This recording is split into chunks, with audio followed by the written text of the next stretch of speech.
Hi guys, it's Clementara from the Amazon region in Peru. And today is the 30th of June 2024. I've been here about 17 years now. First of all, I came here in 2007, that's when I bought the house. And this lovely garden has been planted since that time. How I got here, it's quite a story of several years. It was quite a process, and I needed to make sure that it was the right thing, and that took quite a lot of soul searching and looking into different options and what I should be doing.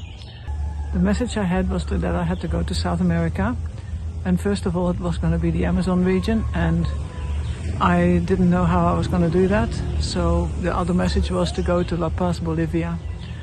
So first of all I went to Bolivia, where I met my friend Pedro Cáceres, and also he took me to different shamans where I learned all sorts of things, and we did several ceremonies in special places like the Moon Island and around Lake Titicaca, and I lived around Lake Titicaca for a while. I found it a very beautiful place. This was in 2006. Lake Titicaca is a truly amazing place. It has a really beautiful energy. It's very cleansing. It's very, very high. It has a bit of a wave, which is amazing for a lake. So it goes, you know, it goes up and down. And it has beautiful stones all around it. It doesn't have a lot of sandy beaches, even though there are a few of them, but not very many. I ended up living at Lake Titicaca for about 3 months. I had a little house on the beach there, on the edge of the water. And very memorable time, apart from being very, very cold there, but it gets very cold in the winter time. About the women of Lake Titicaca. And they were sitting there selling vegetables. Quite a few women came from the Moon Island, where they grow their own crops and bring them out very early on the boat.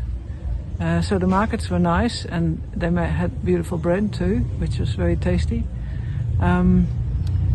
And quite a few of them are quite old, so they lived healthy lives. So I really enjoyed the women at Lake Titicaca. And I went back there quite a few times. I also had time with my maestro, Angel Buenaventura, who lived there at the lake, and he had a little center where we would have ceremonies. Don Pedro Cáceres also was a shamanic person. He was part of a group of hotel owners. His family owned hotels, and he took me to different places, which was very, very interesting, and we did ceremonies in different places. At Lake Titicaca there was a really big hotel, and we had many times we had beautiful times there, beautiful experiences. Once we had a night with San Pedro there, and several times I had ayahuasca with Angel on the edges of Lake Titicaca. So I lived there for about 3 months, which is not very long, but for me it was a very crucial time. I met several people that were very important for me and had long-lasting effect, also because they had been connections with me from past lives. The messages really did add up. I met the people that I felt I was going to meet. Everything that had been predicted to me kind of came true. The spirit that called me to come to South America I called him Nogestek. He was apparently from Lemuria, and he had been part of a disastrous situation with Atlantis when they tried to colonize parts of Lemuria. Okay, it's now the 2nd of July 2024, and I want to continue my story with a little bit of an excerpt of the book that I wrote about my first journey to Lake Titicaca in 2006. I was in a minivan with a group of people from Ramon, which I call him Ramon here, and he's actually my friend Pedro. During that first weekend at Lake Titicaca, I made one other connection with a native of South America, even though I did not realize the significance of it at the time. He crept up on me almost unnoticed. On the way to Copacabana from La Paz, there is a crossing of water, since Copacabana is actually a small tongue of land on the Peruvian side of the lake. The lake at that place, Tiquina, is fairly narrow, even though it can still be dangerous to cross when there's a lot of wind or storm. Well, this time the weather was fine. The minibus was loaded on one of the primitive ferries that bring people to the other side, and we stood next to the car on the large planks of the ferry and did a drumming song with Pedro to honor the lake spirit. Other vehicles were crossing on other ferries, including large buses and trucks, hence the large planks on the ferries, which were each propelled by one skipper with a single outboard motor. Pedestrians were actually meant to go separately in small boats that carry people only for payment of a few coins, but somehow Ramon had kept us with the minibus. Another group had been able to do the same thing. They stood next to their minibus on the planks of their car ferry and waved to us over the water. Ramon was excited to see them and wanted us to meet them. We all met on the other side, and our group embraced their group and did a lot of kissing on cheeks as well. So I followed along with the kissing and embracing, and with that I sensed the physical energy of each person. There were several ladies in the group who were fashionably dressed and appeared to be of some note in the upper class of society. Yet others were very simply dressed. Two of the men were dressed like the Oriental kings in a Christmas story. They had scarves wrapped around their hair that had gold thread in them. Their robes were long and again had embroidery and flecks of gold and all sorts of colors in them. One of them was a white European with a blonde beard, and one was a red-skinned man with long, dark, braided hair. I got to hug them both along with the others. The European king hugged me civilly, and I felt very little exchange at that moment, like with all the others. Then the red-skinned king embraced me, and I suddenly felt a beautiful light shine from his heart, which embraced me very sweetly and quietly. I did a double take and looked into his eyes. Large, radiant, dark eyes looked into mine with resignation. I moved on to greet the next person, but something had just happened, and I was not about to forget it. Yet I needed more confirmation, and I was not going to chase it.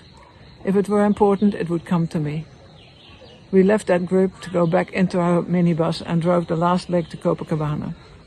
Once in the hotel, we had the San Pedro on the evening, so we had a ceremony with San Pedro. We had the San Pedro ceremony in the evening, and the Bolivian lady, the Brazilian apprentice shamana, and me went for a walk around the town in the next day. And we climbed the mountain halfway up. When we came down into the main street and walked back to the hotel, the two kings were coming towards us in such a way that we could not avoid meeting. So we all greeted each other again. Now is the chance to see if this was just my imagination, I thought, as I hugged first the white and then the red-skinned man. The energy signatures were exactly the same as before. When I let go of the Red King, I again looked in his eyes. This time we were both taking notice of each other. "What was your name again?" I asked. "Angel," he replied gently. Angel, but Angel. The other king was called Stefano, and he was German and lived with Angel. Again, I decided to let it go. If we were meant to meet again, we would. We parted and returned to the hotel.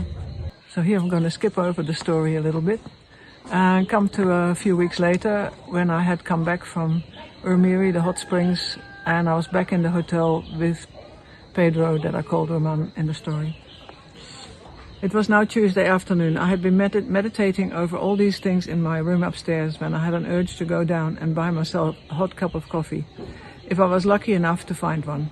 So I took the lift and walked to the nearby coffee shop, which was below on the ground floor of the hotel. As I entered the shop, I came face to face with Angel from Copacabana, whom I had previously described as the Red King. "Oh, hello, Angel. I knew I would find you again. How lovely to meet you." He got up from his seat and wrapped his robed arms around me in an embrace, but his luminous heart energy was not radiating in the same way as the last time I had met him. I looked him in the eyes. "What happened with you? You don't feel the same as before." In answer, he indicated for me to sit down and meet his companion. She was a quiet, down-to-earth woman whom he called Tanansin. I shook her hand gently. She smiled at me, even if she was looking a little weary. "Tanansin is my companion in medicine work," Angel stated. "We have just been trying to lift a curse from somebody who was killed in sorcery and could not move on into the afterlife because of this curse." Angel did not know about the work I had done with the Lemurian vortex. Yet here it was, another confirmation that these things still were persistent in the culture of South American sorcery. "Did you manage to do the work?" I asked. "Yes," Angel said, sighing deeply, "but I'm feeling very weary." He spoke enough English to make communication relatively easy for me. "What brings you here to the hotel, Angel?" "Ramon has asked me to do a mural for the hot springs resort, and I'm going to show him a sample of some of my work," he replied. I thought I would love to see more of his work, and I asked if I could come along if Ramon did not mind. Angel had no objection, and neither had Ramon, when he called Angel and Tonantzin into his office. We all looked at the work that Angel had on a CD in Ramon's computer, and also some watercolor paintings that he had with him. And suddenly, there it was, a painting of a similar person like Nogestek, an ancient spirit shaman. I took Angel's hand in excitement and then kept holding his hand, since he really was feeling very cold and strange. It was a residue of the work he had done on the curse, and after about 20 minutes of holding his hand, while we were all talking, he had recovered so much that his radiant energy returned. "Thank you," he said gently, as I let go of his hand. Now I had jitters in my body, and I went to the bathroom to wash it off. When I returned to the office, he was taking leave of Ramon. "While you are in La Paz, can we meet one more time?" I asked him as he turned to leave the hotel. His dark gleaming eyes met mine. "Yes, that will be possible. I will come to the hotel tomorrow morning, sometime." He strode out of the double hotel doors, like the king that he was. Tonantzin went with him. I had a late dinner with Ramon and went to my room around 10:30 p.m. and went to bed, but somehow I could not sleep. It seemed that my meeting with Angel had opened up an old inner connection, and the energy kept flowing between us. It felt like we had known each other in the town of Lemuria, about 20,000 years ago, when I had been there with Nogestek. It was all so long ago, but our relationship was still very powerful, as if no time had passed. I started on a drawing in the middle of the night, and the crayons hit the paper very quickly, as if channeled information was coming through me. A profile appeared against the deep blue background. The face was at rest, as if he was dreaming a beautiful dream. His cheek had a mark of white and yellow paint that ran from his high cheekbone to his chin, and a single pearly tear glistened on his cheek, either as a sign of ecstasy, deep sadness, or of compassion. This is the drawing, I'll show it in a minute. His face had a turquoise hue, as if he was not from this world. His hair was black and long and braided with colorful thread. He was surrounded by the world of nature, maybe from a rainforest in South America, and below his face was a little pink lily, which grew abundantly at the retreat of my master Meher Baba in Australia. It could be some sort of portrait of Angel, yet somehow I knew there was more to it, but I could not put my finger on what it was. After that was finished, another drawing came through me, also very quickly, and around 1:45 a.m. I finally could sleep. The energy storm had settled. At 11 a.m. the next day I got a call from the reception desk. "Signora Clara, there is somebody here in the hotel for you in the foyer." This was not Roberto speaking, he came on in the afternoon. "Is it the man in the colorful robes?" I asked. The answer was in the affirmative. "Please ask him to come up to my room." "Very well, Signora." A few minutes later Angel entered. He wore a large black hat, which came off when I gave him a hug. He put it down on my bed and sat down. His gleaming dark eyes smiled at me. "Angel, it's so nice to see you again," I said. He nodded graciously. "I could not sleep last night. It was like energy between us just kept sparking. Look, I made this after you left yesterday. I feel it is like you." I picked up the drawing of the blue shaman and gave it to him. He turned the paper around in his brown slender hands. "This is me?" he asked. I nodded, but felt a little unsure at the same time. He looked again. "This is how I would like to be, but maybe it is not me." "Maybe it is how you are on the inside," I ventured. He nodded slowly and said, "Maybe. I like it very much." I gave the drawing to him later on. Now I took another blue piece of paper from my folder. "Angel, after I made this drawing, I still could not sleep, and I made another drawing." I showed it to him. A man with blue feathers in a headband stood against the deep blue of the night. His feet faded into the waters below him. His extended hand caught the descending light of a star. He was standing in an archway of branches, but I had not had enough room on the paper to draw the branches on the right side of the picture. I pointed this out to him. He became very quiet as he looked at the picture. "What is the matter, Angel?" I asked him. There was a small silence, and then he took a A4 hardcover notebook out of his woven satchel. The book was grubby from much handling and had food stains on it. He leafed through many remarkable drawings in blue biro and stopped at one of the last ones. "This one," he said, "I finished last night. I could not sleep also. It is the same as yours." He pushed the notebook in my hand, and there it was, a man with blue feathers in a headband standing in an archway of trees, near a lake or water. A large starry orb was hanging in the sky above him, and he held his hand out to catch the light. Below the image he had written, "Un mensaje del cielo," a message from heaven. Astonished, I looked at him. "No, get out of my head." I swatted at him with the notebook. He avoided me and took it from my hands. "It is a sign," he said. Then he added, "You can come to visit me at my house at Lake Titicaca."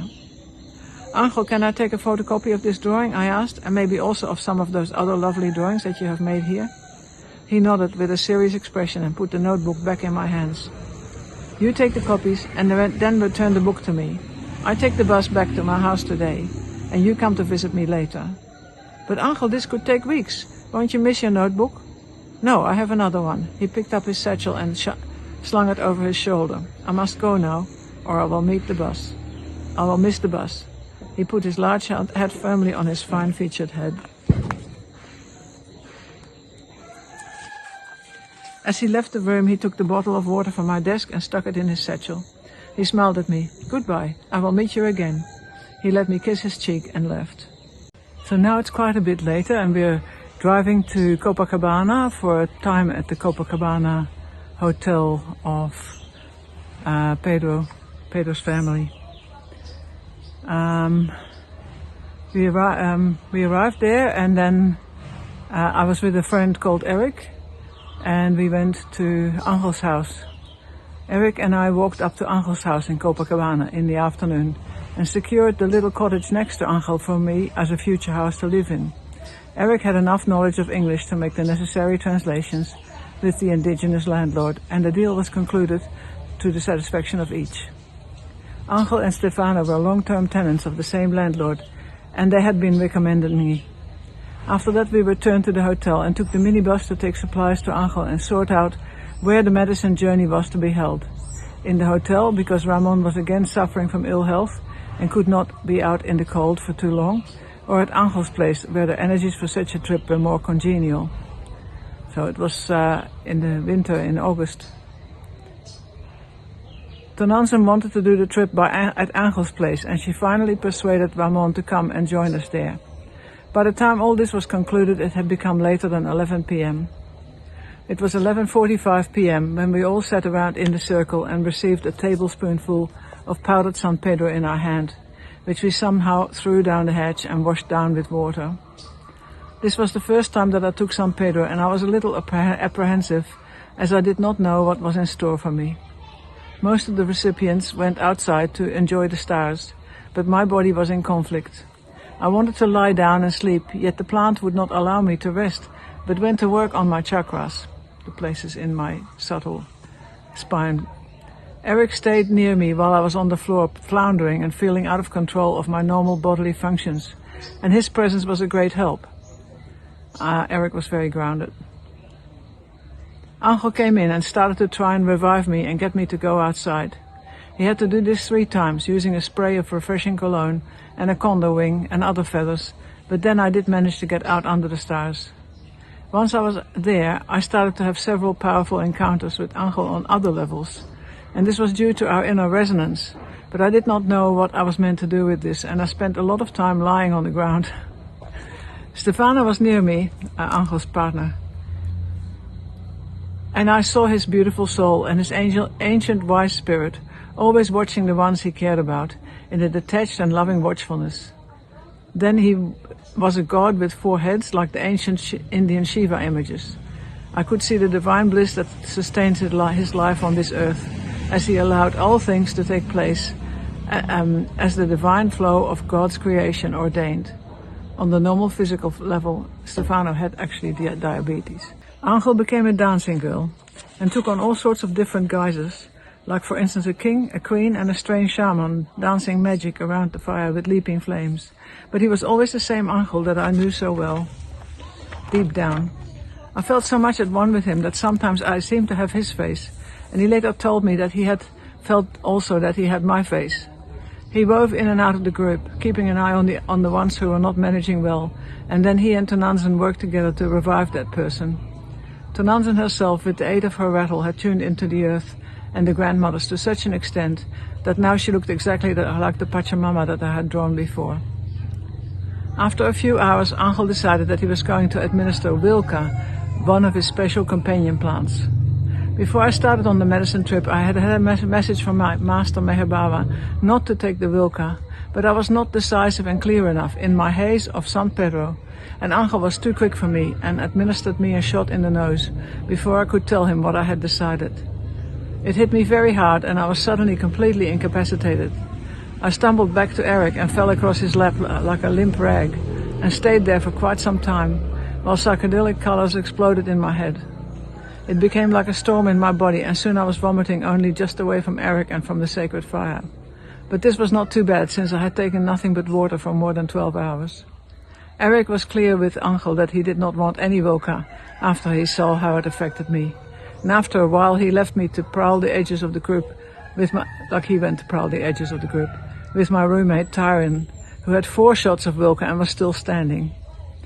Now I needed another hand to hold in my fearful and overwhelmed state, and Stefano helped me, even though this brought up stuff for him about his mother demanding his attention. He was big enough to be patient with me, and help because I was about his mother's age. He was big enough to be patient with me and held my hand lovingly and firmly, and did not withdraw his support until I was ready to let go and started walking around a little on my own. The morning star rose high and the mountain was behind the water of the lake. The trees were there, and when Angel stood near me, I realized this was what we had both drawn in our synchronistic drawings, which he had called Message from Heaven. Look, Angel, this is the moment of our drawings. It looked exactly the same. He looked at me a little nervously. Maybe he was coming down from his medicine high. Maybe you can do a small ceremony to honor this moment, I said. He was feeling a little unsure, but nevertheless he took me to the fire and sang a song and beat his drum. After this moment, it was almost as if he felt threatened by the unity he had felt with me internally, and he moved away from me. I respected his feelings, but hoped for myself that this moment had opened something in the other dimensions to bring me closer to my own mission and my journey as a shaman. The sun started to rise above the mountains, and we got down into the lake as a greeting to the sun. I stripped and managed to stay in the water for a short time and put on my long underwear when I came out. At this stage we were going to enter the sweat lodge, which was prepared with blankets over a round frame. The large stones had been in the fire for some time and had been a part of our medicine journey. We all put them there together with the ceremony in the fire. It was explained to me that using them in the sweat lodge, we would reabsorb our experiences and the energies of the night right into our pores, internalizing our communal experience.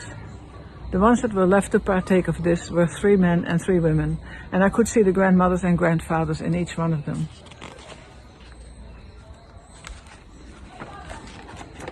When we came out, naked like the day we were born, we entered on the first day of a new life. I greeted the rising sun and put my long underwear back on, which were now covered in burrs, those sticky things that you find in the wild grass. Gradually, all emerged and joined the ones who had not taken part, and our group returned to the hotel where we spent the rest of the day hanging out on our beds, talking and processing the experience. And as an afternote, I will say that something else happened during that time. While we were dancing by the fire, we actually had a complete sense of union in the spiritual way, and we kind of flew up out of our bodies and went to the star that we felt was above us, and then we came back into our bodies, and then we came slowly back to normal consciousness. And all that time the group around us was singing and making kind of encouraging the experience that we were having and that we were giving to them as well. So it was a very special connection, and that was probably why we both had that message in the drawing beforehand. Okay, I hope you liked the story. Please like and subscribe, leave a note, and thank you for watching.